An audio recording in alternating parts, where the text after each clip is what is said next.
அதிமுக மற்றும் பாமக கூட்டணி இழுபறியில் இருப்பதாக தகவல் வெளியாகி இருக்கிறது. அதிமுக, பாஜக கூட்டணி பிரிவுக்கு பிறகு 2 கட்சிகளுமே தங்கள் தலைமையின் கீழ் ஒரு கூட்டணி கட்டமைக்க பல்வேறு முயற்சிகளை மேற்கொண்டு வருகின்றனர்.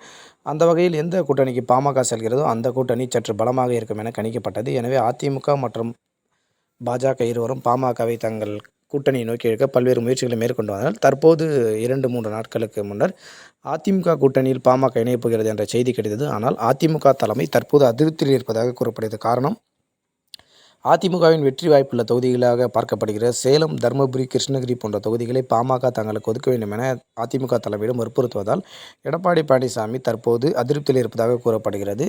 எனவே இந்த முறை எப்படியும் அதிமுக சார்பில் 5 அல்லது 6 எம்பிக்களையாவது வெற்றி பெற்றாக வேண்டும் என அதிமுக தலைமை கணக்கு போட்டு வருகிறது.